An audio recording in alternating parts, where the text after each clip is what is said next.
tous, bienvenue sur ce webinaire consacré aux alternants en entreprise, guide RH, des contrats, de la rémunération, tout ce qui est aspect juridique et aide à l'embauche consacrée à ces populations.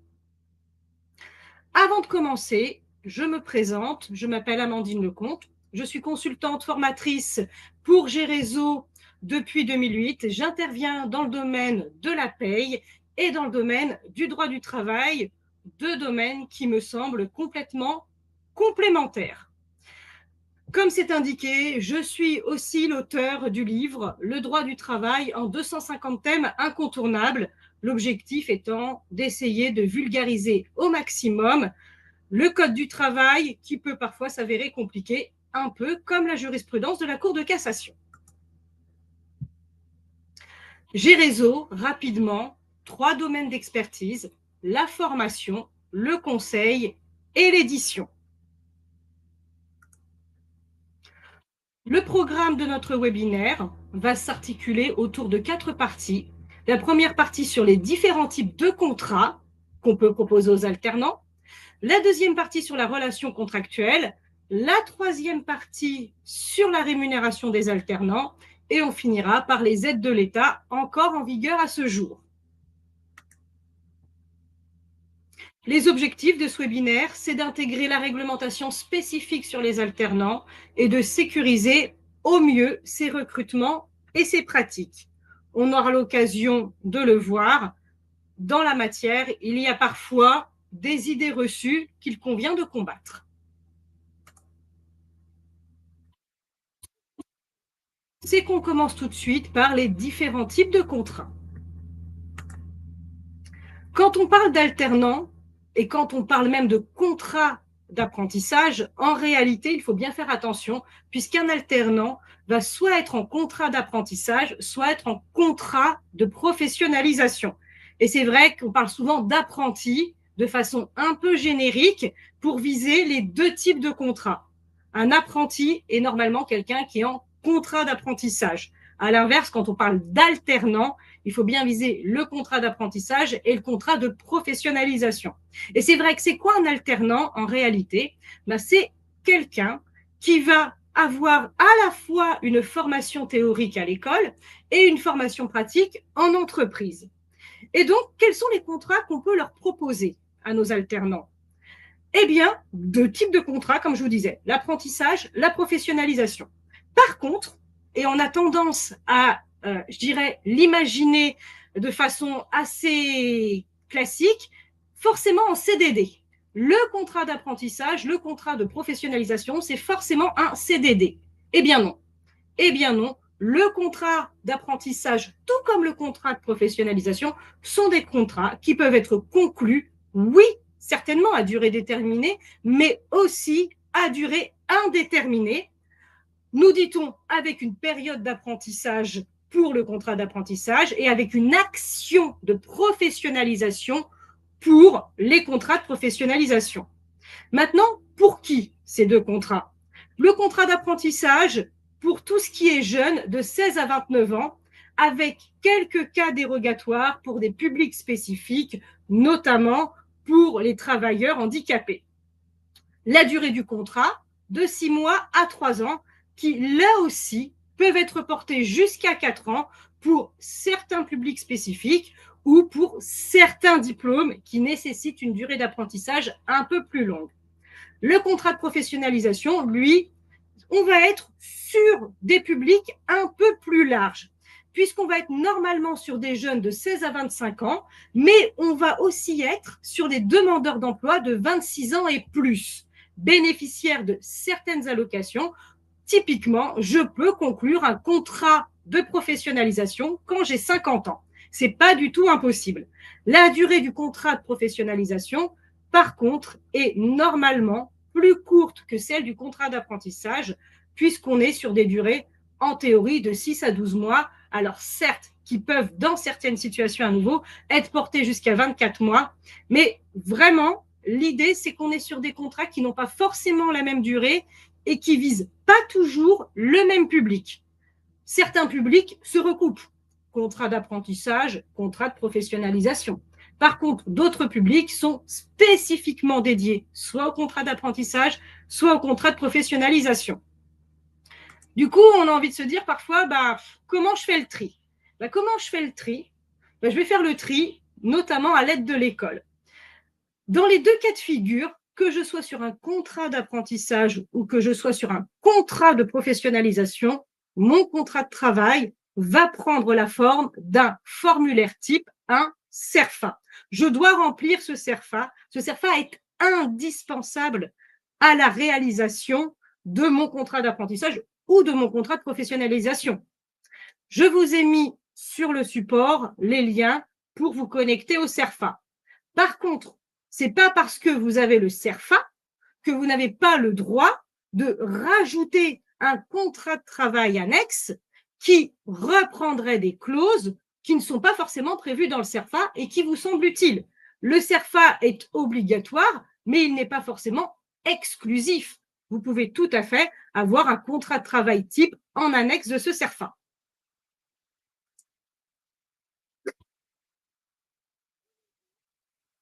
Documents à fournir, contrat d'apprentissage, contrat de professionnalisation. Dans les deux cas, vous allez remettre vos contrats, vos CERFA à l'OPCO qui statuera dans les 5 jours du début du contrat pour vous dire « Ok, je valide » ou « Je ne valide pas ». Je me permets, avant de continuer, les questions que vous me posez sur le chat, vous inquiétez pas, je vais dérouler ma présentation. Et à la fin, il y aura un temps d'échange sur toutes vos questions. Je répondrai à vos questions. Hein. Surtout, soyez assurés. J'ai oublié de vous le dire en démarrage, mais oui, je répondrai à vos questions à la fin du stage, à la fin du webinaire, sans aucun problème. Du coup, mon contrat d'apprentissage, mon contrat de professionnalisation, c'est l'OPCO qui va gérer. Transmission par voie dématérialisée pour le contrat d'apprentissage. J'oublie pas de fournir ma convention de formation. Je vais aussi avoir, si jamais je fais mon contrat d'apprentissage dans mon entreprise, c'est-à-dire que mon entreprise est aussi centre d'apprentissage, quelques documents en plus pour s'assurer de la qualité théorique de la formation.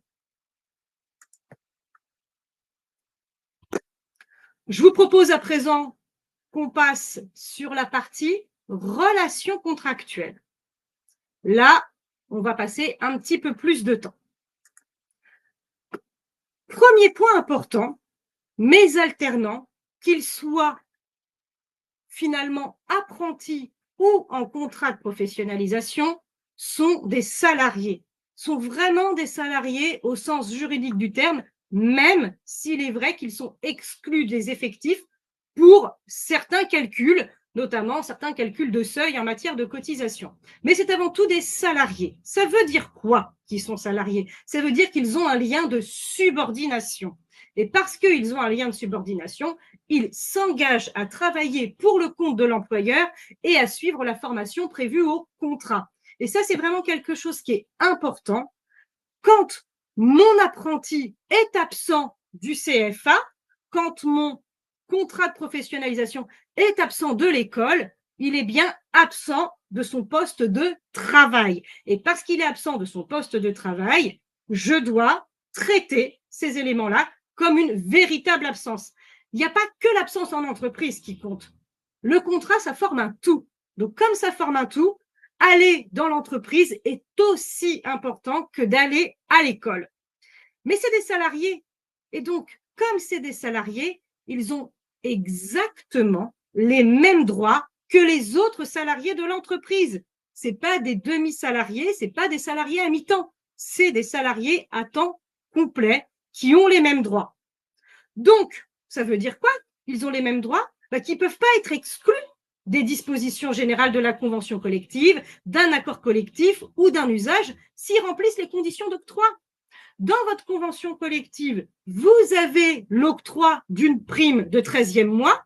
Ils vont bénéficier, s'ils ont les conditions d'ancienneté requises, ou en tout cas si ils font partie des gens par rapport à leurs critères d'attribution qui en bénéficient, ils vont avoir le 13e mois. Je ne peux pas dire, non, c'est un apprenti, c'est un contrat de professionnalisation, donc il n'a pas le 13e mois. Ils sont majeurs. S'ils sont majeurs, ils vont être soumis à la même réglementation que ceux de la durée du travail que tous les autres salariés de l'entreprise. Bien entendu, s'ils sont mineurs, vous allez avoir des règles particulières qui s'appliquent, qui sont propres à la législation du travail sur les mineurs. Et c'est tellement vrai qu'ils sont salariés de l'entreprise à part entière, qu'ils sont même électeurs et éligibles aux représentants, aux élections des représentants du personnel, s'ils remplissent les conditions d'ancienneté. C'est vraiment, et ça c'est vrai que parfois on a tendance un peu à l'oublier, mais c'est vraiment, vraiment des salariés à part entière.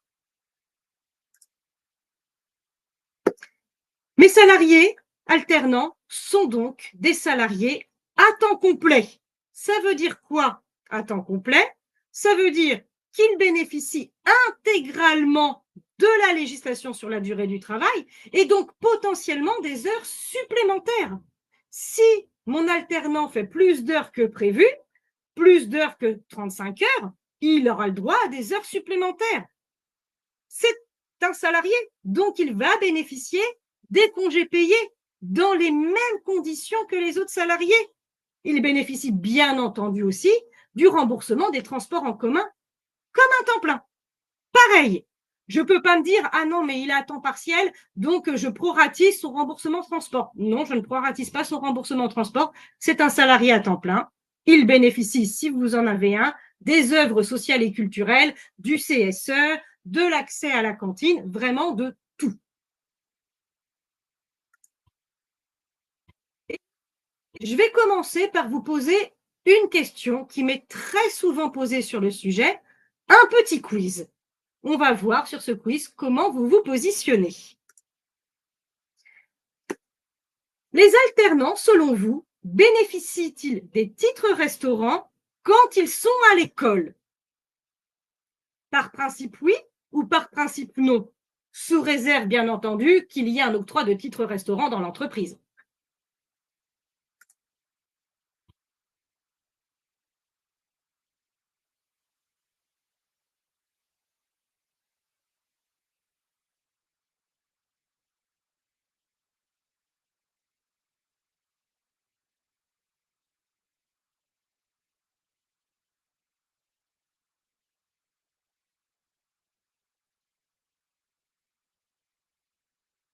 Eh bien,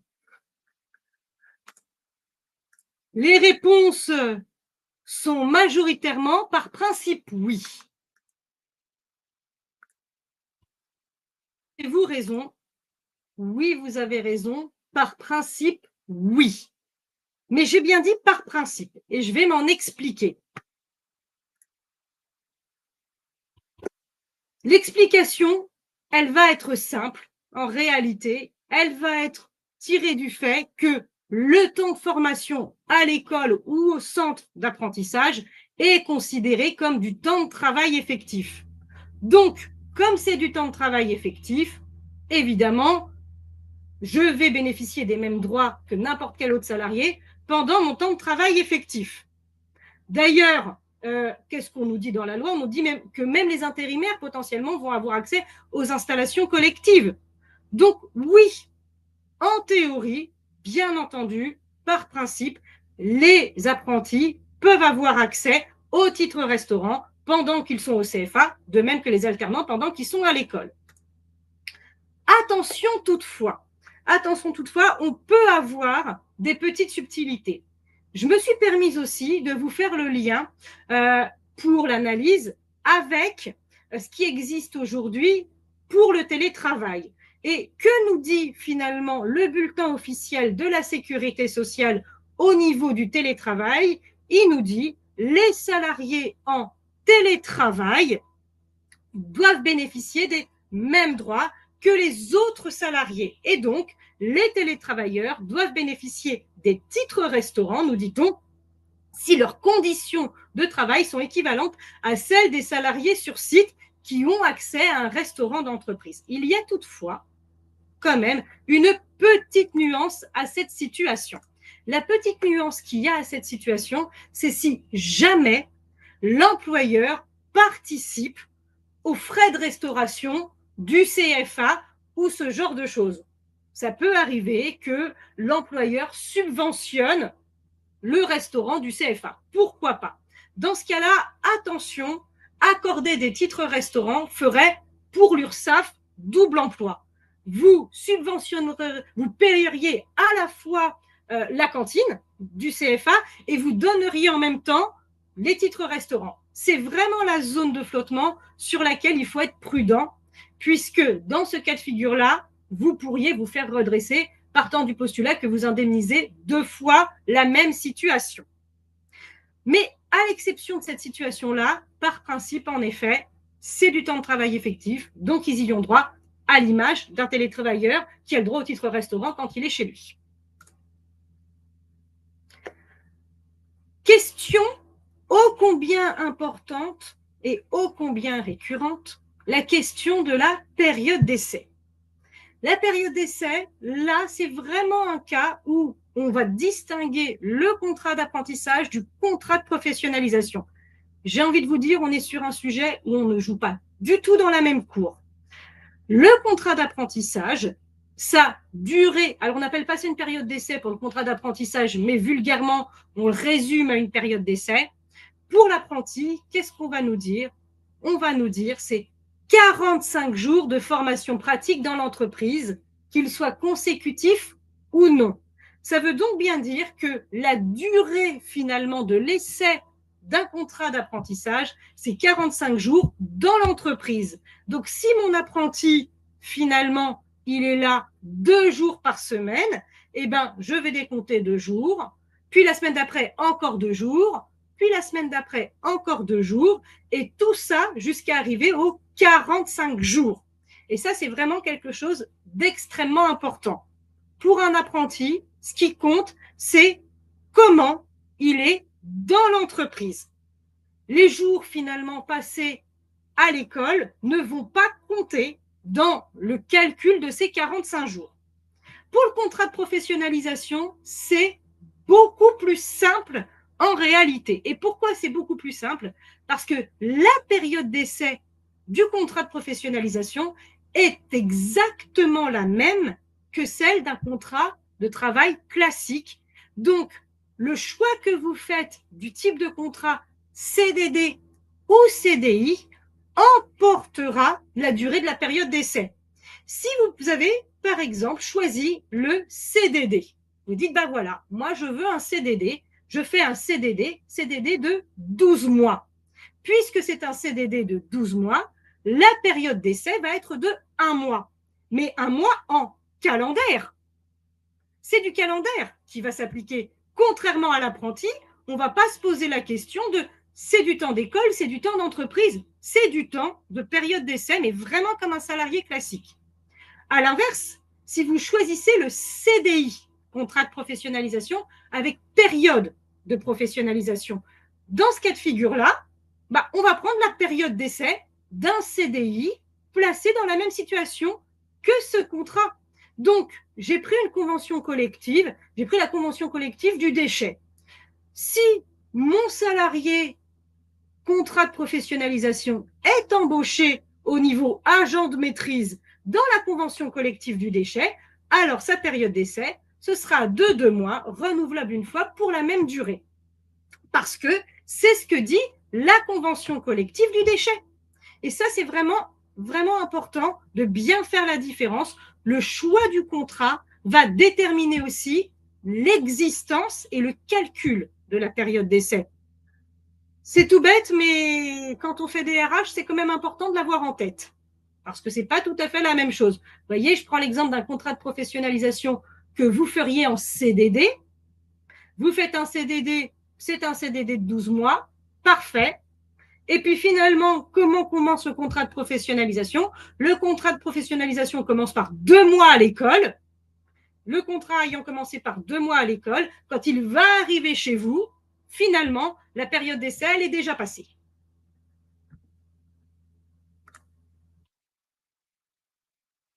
Autre question assez récurrente en matière de relations contractuelles avec les alternants, c'est la rupture anticipée du contrat après cette période d'essai. La rupture anticipée pendant la période d'essai va être assez simple en réalité, que je sois en contrat d'apprentissage ou en contrat de professionnalisation. Par contre, après la période d'essai, ça va être beaucoup plus compliqué.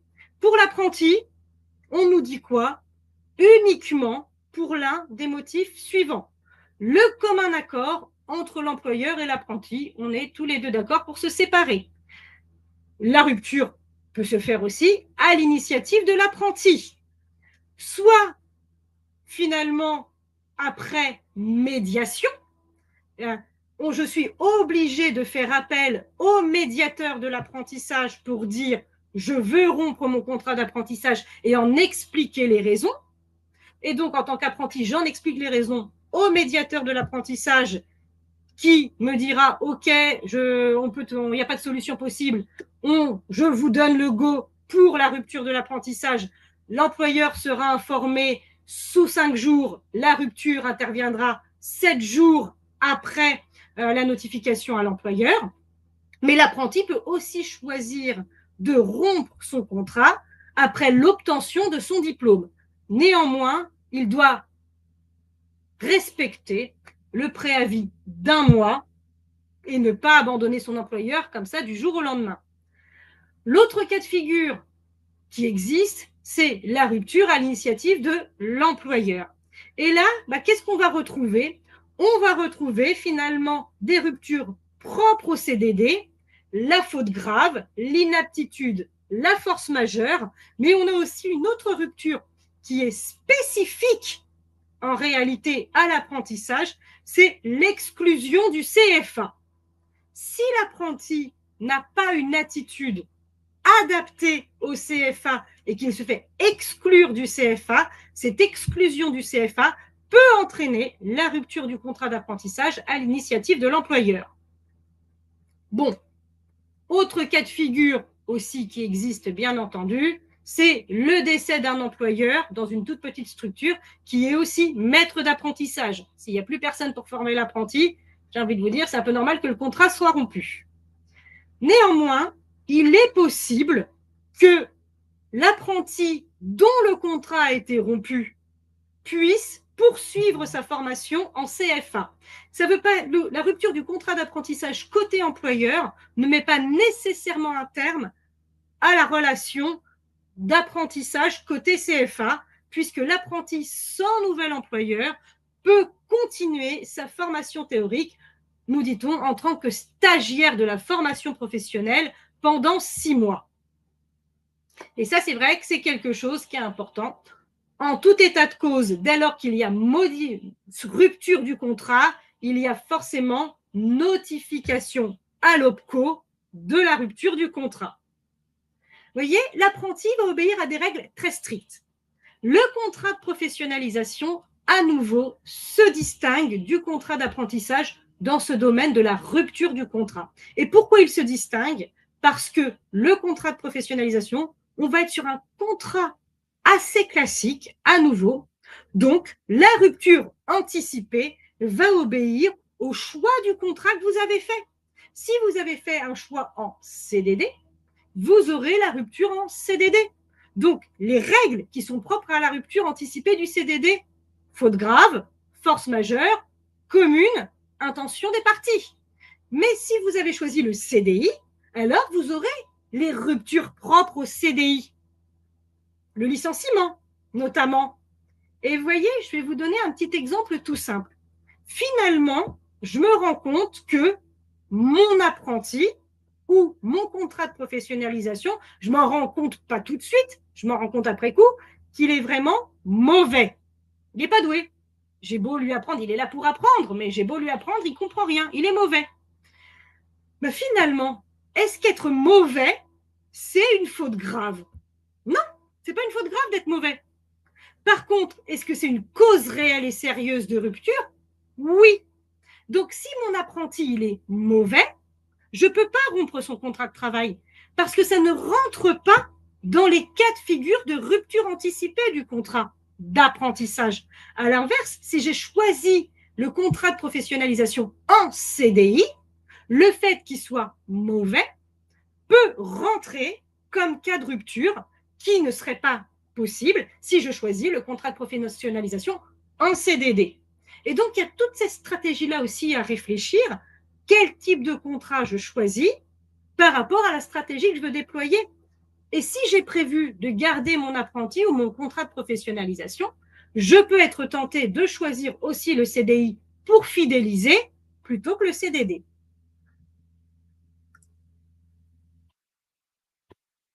Je vous l'ai dit, apprenti, contrat de professionnalisation, deux situations. Deux situations, travail dans une entreprise et formation théorique. Donc, puisqu'il y a formation théorique, il y a obligation d'un temps de formation théorique. C'est le cas pour l'apprenti, pour le contrat de professionnalisation. Mon apprenti va avoir au moins 25% de la durée totale de son contrat qui est passé en formation théorique. Pour le contrat de professionnalisation, c'est minimum 150 heures par an. Et quand je le fais en CDD, c'est entre 15 et 25% de la durée totale du contrat qui doit être en formation théorique, sauf pour certains publics où la formation théorique peut dépasser les 25%. Tous les alternants vont bénéficier de certains avantages comme notamment l'accès à des hébergements universitaires, des réductions pour les loisirs, etc. Il existe aussi aujourd'hui la possibilité, que ce soit pour l'apprenti ou le contrat de professionnalisation, d'exercer une partie de son activité à l'étranger. Mais même si j'exerce une partie de mon activité à l'étranger, ce qu'il faut retenir, c'est dans tous les cas, je dois avoir toujours une partie de mon cursus qui se fait en France. Toujours.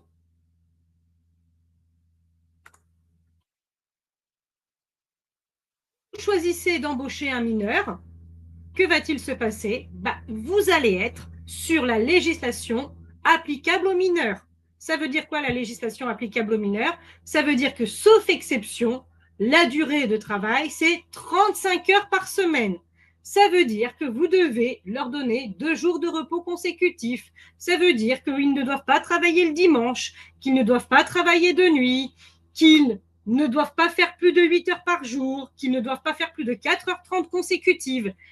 C'est vraiment les mineurs aujourd'hui sont très encadrés par le Code du travail. Néanmoins, on est assez lucide dans la législation sociale et on sait très bien que ces règles-là ne peuvent pas s'appliquer à certains secteurs d'activité.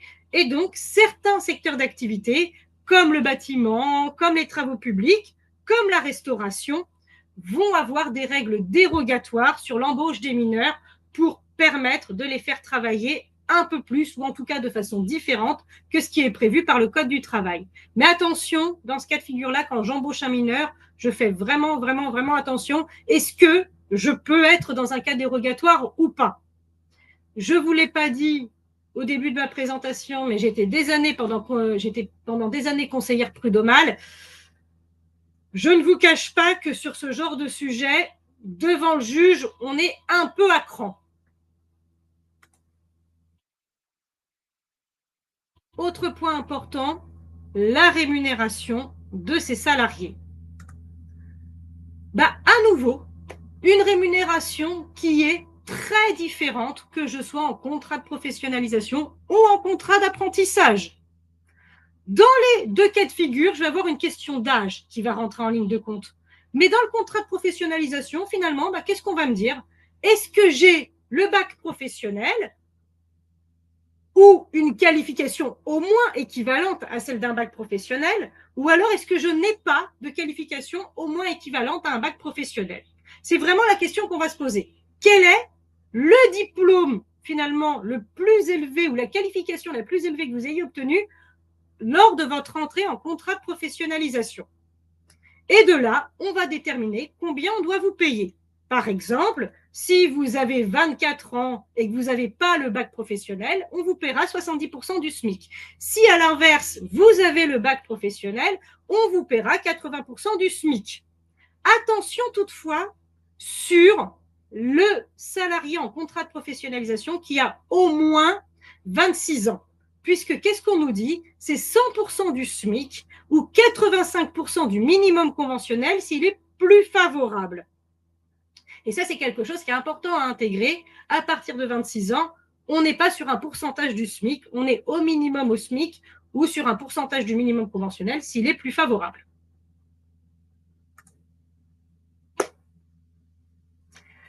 Pour un contrat de professionnalisation en matière de cotisation, j'ai envie de vous dire, c'est très simple, aucune exonération spécifique de cotisation sociale pour l'employeur ou le salarié attaché au contrat de professionnalisation. C'est vraiment un plan de paye classique, le contrat de professionnalisation.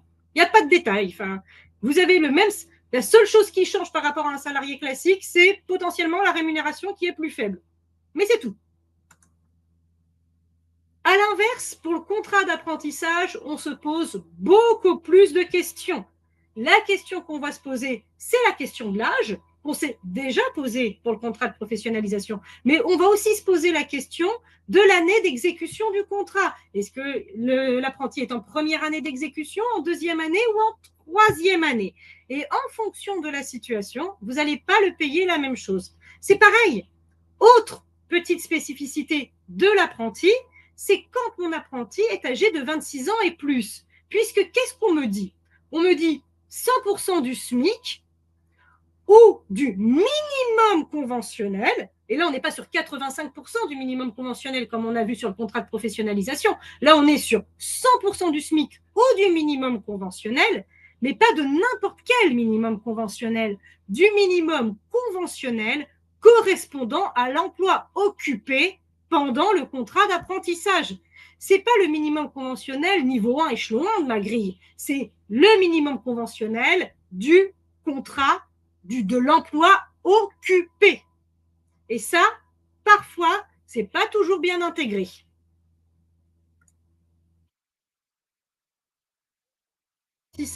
Vous allez avoir, en plus de cette grille, des majorations de salaire. Majoration de salaire, nous dit-on, de 15 points si vous avez toutes les conditions qui vont suivre qui sont remplies. C'est un contrat qui est conclu pour une durée inférieure ou égale à 1 an. L'apprenti prépare un diplôme ou un titre de même niveau que celui qu'il a précédemment obtenu. Et puis, effectivement, la qualification recherchée est en rapport direct avec celle qui résulte du diplôme ou du titre précédemment obtenu. Je fais une spécialisation. Et donc, si je fais cette spécialisation, mon salaire est majoré. De même, je vais bénéficier pour un contrat d'apprentissage de certaines adaptations de sa rémunération lorsque ma formation voit sa durée réduite ou à l'inverse, lorsque ma formation voit sa durée prolongée. Par exemple, si mon apprenti a déjà validé des compétences liées à sa certification, alors son cycle de formation peut être réduit. Et dans ce cas, qu'est-ce qu'on nous dit? La rémunération reste celle de la durée initiale prévue pour l'apprentissage. Donc, mon apprenti peut complètement valider son diplôme en 1 an au lieu de 2. Sa rémunération sera celle d'une deuxième année plutôt que celle d'une première année. Si à l'inverse, je suis sur une prolongation parce que j'ai besoin de compétences supplémentaires, alors, qu'est-ce qu'on va me dire? On me dit que la rémunération pendant cette prolongation correspond à celle de la dernière année d'exécution. Mon apprenti doit prolonger de 6 mois sa formation qui était normalement de 1 an, excusez-moi. Donc, je ne vais plus être sur une formation d'1 an, mais de 1 an et 6 mois. Les 6 autres mois ne sont pas une deuxième année, sont toujours une rémunération d'une première année. En cas de succession de contrats, j'ai aussi des règles spécifiques. Si jamais mon apprenti conclut un nouveau contrat d'apprentissage, alors, avec finalement le même employeur, alors je vais avoir au minimum la rémunération que je percevais lors de la dernière exécution du contrat. Par contre, les pourcentages au niveau de l'âge, eux, vont varier, bien entendu. Si j'avais 25 ans lors de ma dernière année et que mon nouveau contrat, j'ai 26 ans, ça va peut-être être la même rémunération, mais calculée sur 26 ans. Il faut que je fasse jouer et l'année d'exécution du contrat et l'âge. Si mon apprenti conclut un nouveau contrat avec un autre employeur, qu'est-ce qu'on me dit? la rémunération est au minimum celle à laquelle il pouvait prétendre lors de la dernière exécution du contrat. Concrètement, avec le même employeur, je ne peux pas le payer moins que ce que je le payais. Avec un nouvel employeur, le nouvel employeur n'est pas tenu par la rémunération de l'ancien, mais il est au moins tenu par le minimum qui était prévu lors du dernier contrat.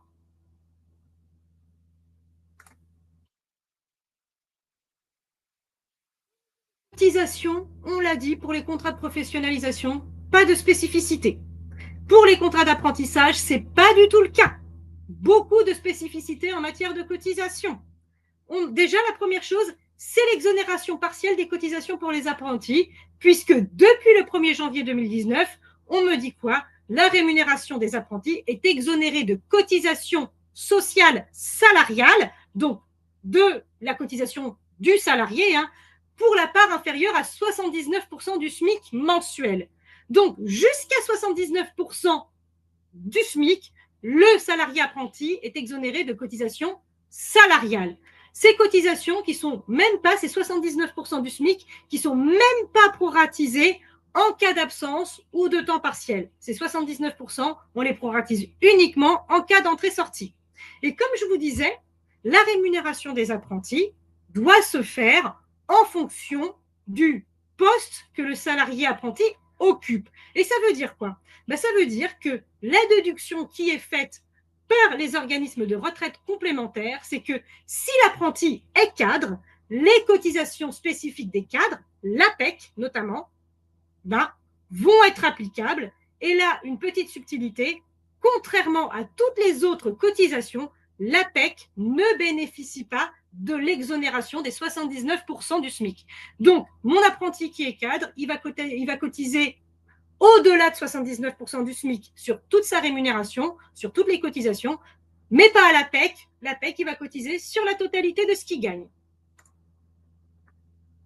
Pour la CSG-CRDS, petite spécificité, pas de CSG-CRDS pour les apprentis, sauf quand ils bénéficient de l'intéressement de la participation de l'épargne salariale. Il n'y a pas de CSG-CRDS sur les apprentis, sur la rémunération des apprentis, mais il y a de la CSG-CRDS sur l'épargne salariale que je verse aux apprentis. Puisque je vous rappelle, c'est des salariés classiques, ils sont donc éligibles à l'épargne salariale.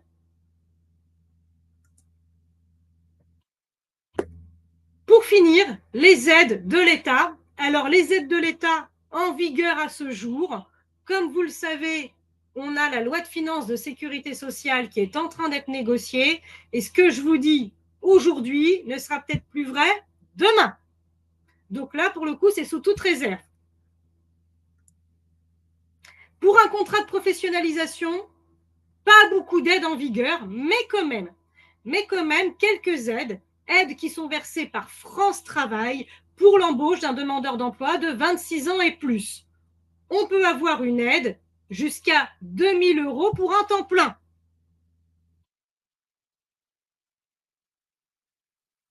J'ai aussi des aides pour l'embauche d'un demandeur d'emploi de 45 ans et plus. On va être effectivement dans les mêmes montants d'aide.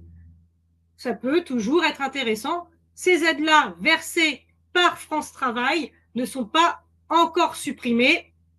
Je ne sais pas honnêtement jusqu'à quand, pour être très très franche avec vous.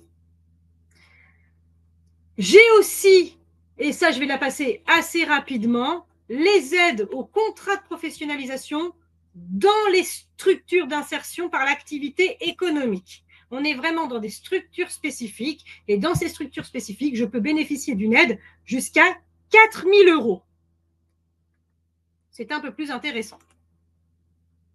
Pour le contrat d'apprentissage, deux aides qui sont finalement un peu les mêmes en réalité, réservées aux entreprises de moins de 250 salariés, dès lors que j'ai un apprenti qui vise un diplôme de niveau 4 au maximum, eh bien, je peux avoir une aide correspondant à 6 000 € pour la première année d'exécution du contrat. Et cette aide va être versée mensuellement par l'ASP. Cette aide n'est pas cumulable, bien entendu, avec l'autre aide qui est quasiment du même montant, c'est l'aide exceptionnelle à l'embauche des apprentis pour les entreprises de moins de 250 salariés, me dit-on, pour les diplômes de Bac+2 à Bac+5 et pour les diplômes inférieurs à Bac+2, j'ai quoi? L'aide unique à l'apprentissage qui va s'appliquer. La première, pour les entreprises de 250 salariés et plus, je vais avoir l'aide jusqu'au diplôme, jusqu'à Bac+5, sous réserve, bien entendu, d'avoir mon quota d'apprentissage, etc. Et cette aide-là est aussi d'un montant de 6 000 €. Donc, en réalité, pour mes contrats d'apprentissage, ce qu'il faut retenir, c'est que à ce jour, j'ai une aide à l'embauche qui existe, qui est d'un montant de 6 000 €. Je suis tout à fait transparente avec vous, je ne suis pas hyper confiante sur le devenir de cette aide. Mais nous verrons bien. J'en ai fini avec ma présentation, donc je vais maintenant répondre à vos questions. Alors, qu'est-ce que j'ai comme question? Alors, la question de Magali. Comment l'employeur est informé de l'absence de l'apprenti quand il n'est pas en entreprise? Alors, Magali, votre question est excellente. En théorie, le CFA ou l'école doit vous transmettre l'information, c'est-à-dire doit vous transmettre un relevé d'absence de l'alternant en cours. Alors, je dis bien en théorie parce qu'en pratique, vous avez des écoles qui jouent le jeu et des écoles qui ne jouent pas le jeu. Moi, j'avoue que j'ai tendance en fait à sensibiliser les écoles et à passer un coup de fil à l'école pour leur dire écoutez, n'oubliez pas que c'est un apprenti, n'oubliez pas que c'est un alternant et que moi je le paye pour le temps qu'il passe chez moi, mais aussi pour le temps qu'il passe chez vous. Donc, s'il ne vient pas en cours, j'ai besoin de le savoir. Donc ça, vous avez des écoles qui vont vous envoyer automatiquement les relevés d'absence. Vous avez des écoles qui ne jouent pas forcément le jeu, et les écoles qui ne jouent pas forcément le jeu, faut les relancer et il faut leur rappeler que c'est pas juste des étudiants, c'est des étudiants salariés aussi. Stéphanie, représentant du CSE alors qu'ils sortent dans un an, tout dépend. Tout dépend de la durée d'apprentissage et tout dépend de la durée du contrat. Vous voyez, si vous concluez un contrat d'apprentissage de 3 ans, ils ne sortent pas dans un an. Après, je suis d'accord avec vous qu'en pratique, les faire élire au CSE, ça n'a pas grand intérêt. Mais on ne peut pas les exclure. La difficulté, c'est que légalement, je ne peux pas les exclure. Si j'excluais mes apprentis alors qu'ils sont électeurs et potentiellement éligibles, j'aurais un vice de procédure de mes élections qui conduirait à l'annulation de mes élections. Après, là aussi, il y a la théorie et la pratique. En pratique, je vous le dis franchement, j'ai pas encore rencontré un apprenti ou un alternant qui s'est présenté aux élections. Mais sait-on jamais, ça peut arriver. Hop là. Autre question. Bonjour, nous avons embauché une salariée en alternance. Elle a débuté par la formation théorique en CFA le 7 octobre et n'a débuté en entreprise que le 21 octobre. Le CERFA indiquait une date d'exécution du contrat au 7 octobre et une date de formation pratique en entreprise au 21 octobre. À partir de quelle date doit-elle être rémunérée? Alors, je vais vous parler de CFA, donc j'en déduis que c'est un apprenti. Alors, vous devez la rémunérer à partir du 7 octobre, parce que c'est bien le contrat qui a commencé à partir du 7 octobre. Par contre, comme c'est un apprenti et qu'il vient chez vous à partir du 21 octobre, sa période d'essai, les fameux 45 jours, eux, vont commencer à partir du 21 octobre. Mais le contrat est du 7 octobre. Donc, malheureusement, vous le rémunérez à date de démarrage du contrat, puisque l'école, c'est du temps de travail effectif. Autre question. Concernant les frais de déplacement entre le centre de formation et le domicile, l'employeur peut-il les prendre en charge? Si oui, simplement, alors, si le salarié présente un abonnement de travail à l'employeur, ou peut-il prendre en charge des tickets uniques de train ou les indemnités kilométriques? Dans ce cas, les indemnités kilométriques doivent-ils obligatoirement respecter le barème fiscal? Bonne question. Alors, je vais essayer de vous découper vos questions en plusieurs étapes. Donc, est-ce que les frais de domicile, finalement, déplacement entre le centre de formation et domicile, l'employeur doit les prendre en charge? En théorie, oui. Pour la même raison, c'est du temps de travail effectif. Et parce que c'est du temps de travail effectif, à l'image d'un salarié, vous devez les prendre en charge. Donc, les prendre en charge comme un salarié. Ça veut dire quoi, les prendre en charge comme un salarié? Ça veut dire que s'il vous présente un abonnement de transport en commun, vous lui remboursez 50% au minimum de l'abonnement transport en commun.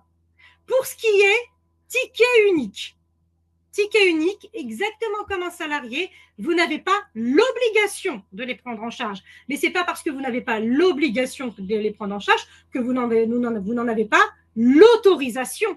Et là, on revient sur la partie, je dirais, beaucoup plus cotisation et législation sur les frais professionnels. Qu'est-ce qu'on vous dit en frais professionnels?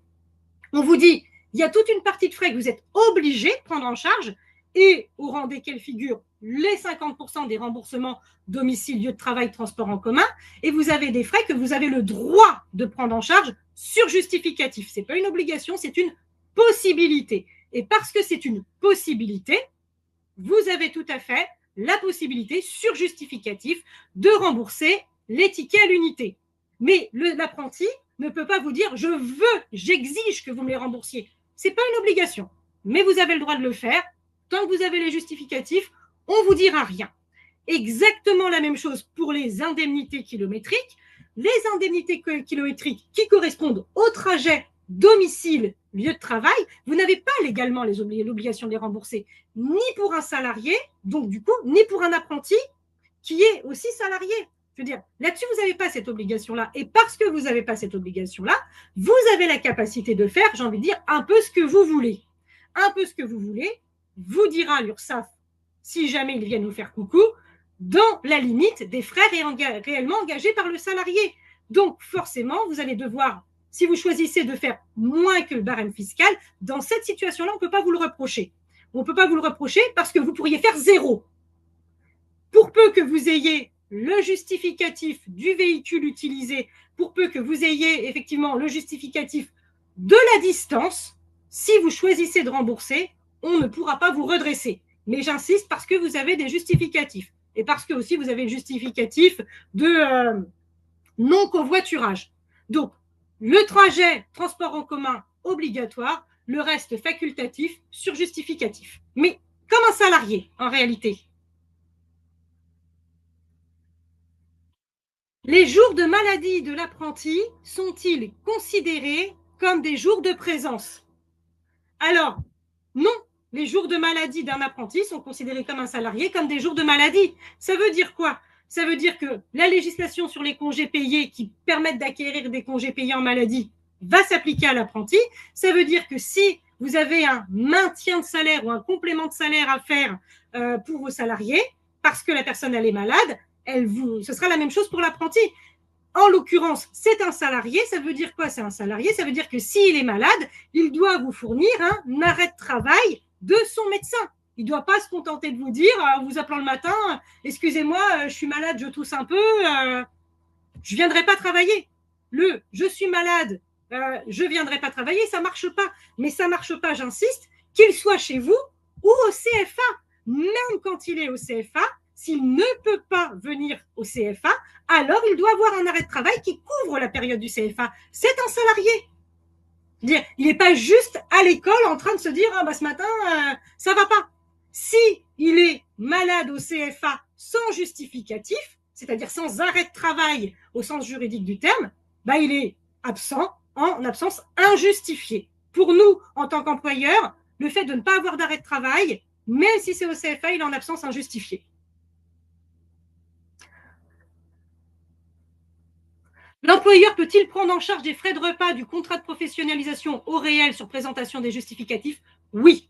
Oui, puisque c'est un salarié et comme n'importe quel salarié, tant que vous avez les justificatifs et que ça reste raisonnable, s'il va manger tous les jours pour 80 €, l'URSSAF va vous dire c'est peut-être un peu abusif, mais si vous avez les justificatifs, oui, comme un salarié. La rémunération peut-elle être négociée à l'inférieur du SMC, donc du salaire minimum conventionnel, avec l'accord de l'apprenti? Eh bien, j'ai envie de vous dire, l'accord de l'apprenti dans ce domaine aurait la même valeur que l'accord d'un salarié qui vous dirait moi, je rêve d'être payé 2 € de l'heure. Je suis super d'accord, je rêve d'être payé 2 € de l'heure. Non. Malheureusement, c'est ce qu'on appelle de l'ordre public absolu. Et parce que c'est de l'ordre public absolu, ça s'applique contre la volonté des parties. La rémunération du contrat de professionnalisation est-elle bien en fonction du bac professionnel ou de n'importe quel bac? Alors, ce n'est pas du bac professionnel, c'est du bac professionnel ou d'un titre de niveau équivalent. Donc, le bac est un titre de niveau équivalent, donc ça va marcher aussi. Les OPCO disent que c'est l'employeur qui décide si c'est une rémunération au SMIC ou au SMC. Est-ce que c'est vrai? Non. Non, c'est le Code du travail qui le décide. C'est malheureusement, peut-être que les OPCO seraient un peu plus sensibilisés à lire les textes du Code du travail. Pour le coup, on n'a pas le choix. Hein, je vous ai mis, et si je vous les ai pas mis, je vous les rajouterai dans le support. Les articles du Code du travail sont très clairs. C'est pas du choix, c'est de, comme je vous disais, de l'ordre public.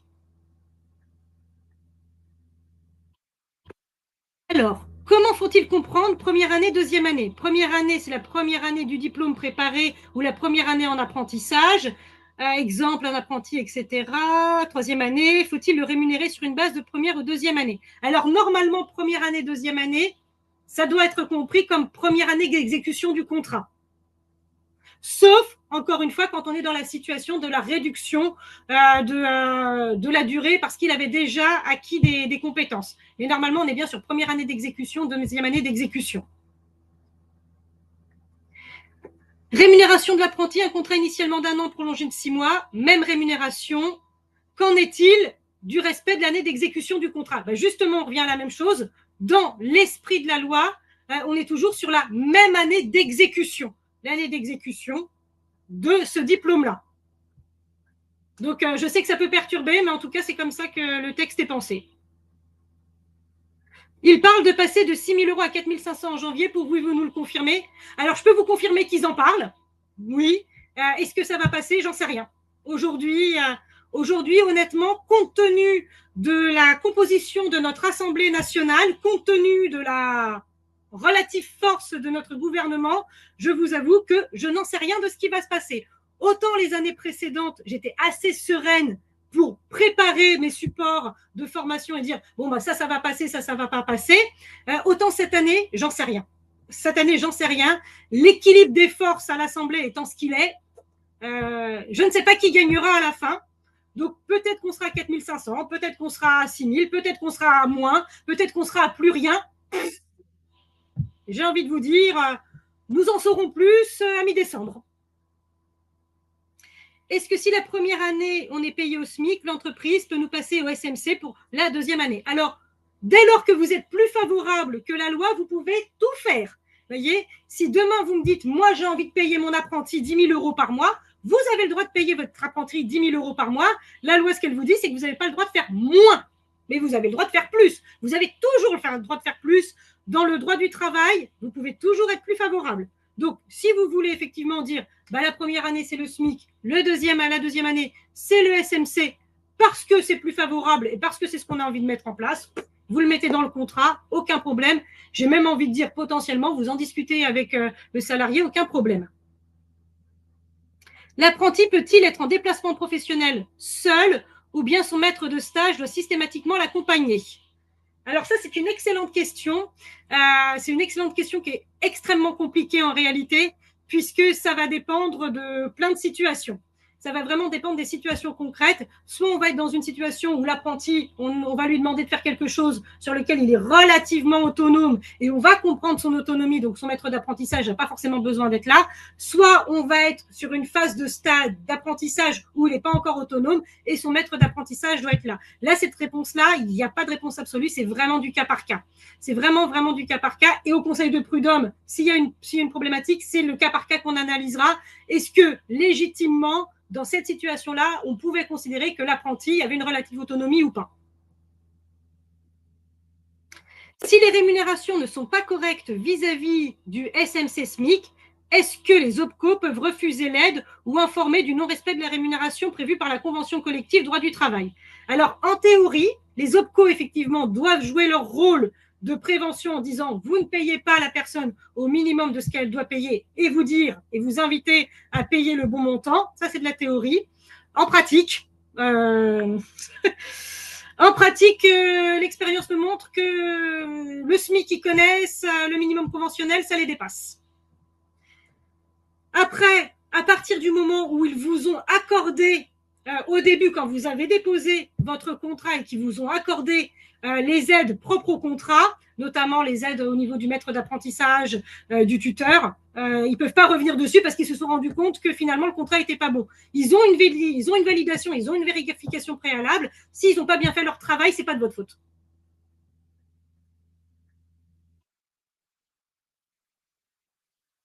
J'ai répondu à toutes les questions. Je vous remercie pour vos questions, je vous remercie pour votre participation et je vous souhaite une excellente continuation.